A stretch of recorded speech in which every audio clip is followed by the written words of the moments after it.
UGC पर खुला विरोध करने वाले बीजेपी के पूर्व सांसद ब्रजभूषण शरण सिंह ने यूजीसी पर सरकार की पोल खोलकर रख दी।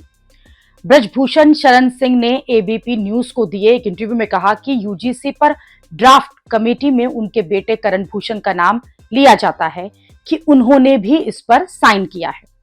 ये कहा गया कि पिता पुत्र अलग हैं। पहली बात, ऐसी कोई कमेटी ने सिफारिश नहीं की थी। दिग्विजय सिंह जो चेयरमैन है कमेटी के, उन्होंने निकाल कर दे दिया। कमेटी की सिफारिश तो कुछ और थी और ये कहां से जोड़ दिया गया और किसने जोड़ा, क्यों जोड़ा, किस बात की आवश्यकता थी, तो ये चूक बहुत बड़ी हो गई। ब्रजभूषण शरण ने साफ साफ कह दिया कि चूक हुई है, लेकिन इस चूक के लिए जिस कमेटी पर ठीकरा फोड़ा जा रहा था वो कमेटी जिम्मेदार नहीं, क्योंकि कमेटी की सिफारिश जो है वो कुछ और थी। ब्रजभूषण ने यह भी क्लियर कट कह दिया कि सवाल ब्रजभूषण का नहीं है कि ब्रजभूषण ने इसका विरोध किया है। वो गांव से जुड़े हैं, कोई बचा ही नहीं जिसने विरोध न किया हो। जिन्हें दिखाया गया कि दलित समाज या फिर पिछड़ा समाज विरोध में है, वो भी विरोध में नहीं है। केवल विरोध में वो लोग नहीं है जो गैंग काम करती है। ब्रजभूषण शरण सिंह ने कहा कि अगर यूजीसी का क्या असर है, अगर देखना है तो फिर गांव में जाओ और समझो क्या दलित समाज या फिर पिछड़ा समाज इस तरह का कानून चाहता है। ब्रजभूषण ने कहा कि दिल्ली में 15 लोग इकट्ठा करके कहा जा रहा है कि दलित समाज इसके साथ है, ऐसा नहीं है। ब्रजभूषण ने एक और बड़ी बात कह दी है कि इमरजेंसी का इतना तीव्र विरोध नहीं हुआ था जितना तीव्र विरोध जो है वो यूजीसी पर हो रहा है। इतना तीव्र विरोध इमरजेंसी में उन्होंने नहीं देखा था जितना कि विरोध यूजीसी के मामले में हो रहा है। ये बात उन लोगों को समझना चाहिए जो यूजीसी के विरोध को हल्के में ले रहे हैं और ये सोच रहे हैं कि विरोध जो है वो कुछ दिन में अपने आप ठंडा हो जाएगा। लेकिन ये गुस्सा कम होने का नाम नहीं लेगा, बल्कि बढ़ता ही जा रहा है, क्योंकि सवर्ण समाज कह रहा है कि तुष्टीकरण की राजनीति हर हद को पार कर चुकी है।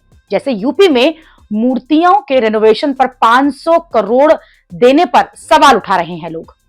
हम लोगों ने समाज कल्याण विभाग को 500 करोड़ रुपए पहले से उपलब्ध करवाए हैं कि समाज कल्याण विभाग बाबा साहब भीमराव अंबेडकर और संत रविदास जी, महर्षि वाल्मीकि जी की प्रतिमाएं जहां कहीं भी हैं वहां पर उन पार्कों की बाउंड्री वाल कराने, गेट लगाने, उनको भव्य स्वरूप प्रदान करने के लिए उस पैसे का उपयोग करें, तत्काल कार्य योजना को इम्प्लीमेंट करें। 500 करोड़ रुपए पहले से हम लोगों ने उसके लिए उपलब्ध करवा दिया है और ये कार्य समाज कल्याण विभाग के माध्यम से हम लोग आगे बढ़ाने जा रहे हैं। लोग कह रहे हैं कि जब यही सब करना है तो फिर दूसरों और बीजेपी में क्या फर्क रह गया है। लोग इसे वोट के लिए तुष्टीकरण की वो राजनीति बता रहे हैं जिसमें टैक्स पेयर के मेहनत का पैसा जो है वो पानी की तरह बहाया जा रहा है, जबकि सामान्य वर्ग के लिए कुछ भी नहीं किया जा रहा। सामान्य वर्ग अपनी लड़ाई खुद लड़ रहा है, जबकि भर भर के उसका वोट लेने वाले नेता अब तुष्टीकरण की राजनीति में क्या कर रहे हैं।